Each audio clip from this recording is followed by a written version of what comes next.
Good morning, everyone.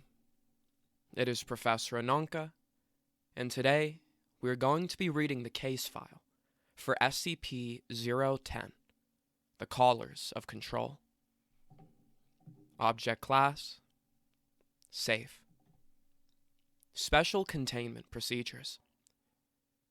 The objects comprising SCP-010 are to be kept in numbered locked boxes at Site-19. They are not to be worn except by test subjects. SCP-010 are only to be removed from storage for testing. Description: SCP-010 consists of a series of 6 apparently identical cast iron collars with numbered metal tags and 1 remote control. The control is SCP-010-1. The collars are SCP-010-2 through 010-7. The collars contain intricate electronic components and are powered by small, 5 mm diameter, 2 mm thick, 100-volt batteries. These batteries are rechargeable. The remote is a heavy black box, resembling an old-style handheld radio transmitter receiver, with a primitive blue-white cathode ray screen, and a series of more than 100 unlabeled buttons, as well as a frequency tuner. Through trial and error, the frequencies of all 6 currently found callers have been discovered. A label in Russian is stamped into the metal, along with a logo consisting of workers building a pyramid. No official Russian corporation or government agency uses this logo or matches the words stamped into the metal. Placing the collar around the neck of a person and securing it allows one to control their every movement with the remote. It is also capable of producing an adrenal response and activating or deactivating the sympathetic nervous system. The most abnormal feature of the collars is the effect they have on the body morphology.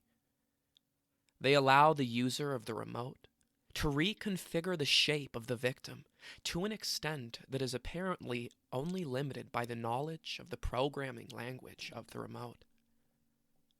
Addendum 010-1. History. SCP-010 was discovered in the basement of a lone man in the Midwestern United States after a local disappearance was connected to him. When the police raided the man's house, they found SCP-010 as well as several dead bodies. One of the dead bodies was identified to be the man. The others were several other missing persons.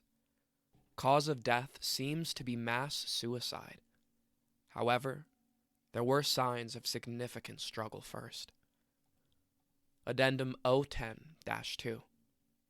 Disassemble experiment. Test 1.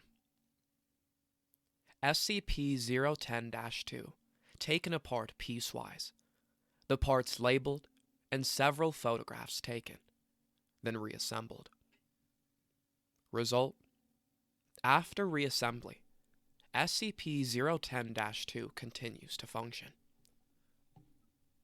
Test 2. SCP-010-8 constructed identically to SCP-010-2, but with the closest approximations available to the unreplicable components. Result: SCP-010-8 fails to function. Test 3.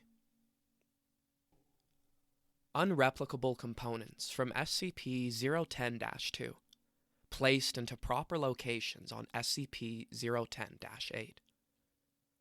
Result: SCP-010-2 ceases functioning with removal of components. SCP-010-8 begins functioning. Test 4. Components return to SCP-010-2. replicable components in SCP-010-2 replaced randomly with replicas.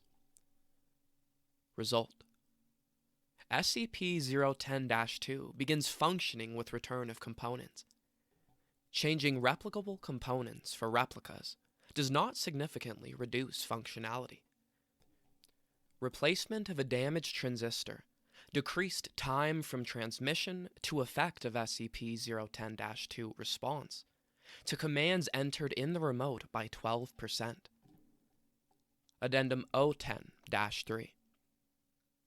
SCP-010 has been demonstrated to work more effectively in creating unskilled labor than for any other task.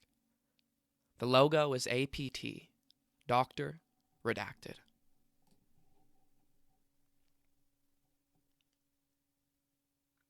Alright, everyone. That concludes the file for SCP-010. Stay safe, stay aware, and I will see you in the next one.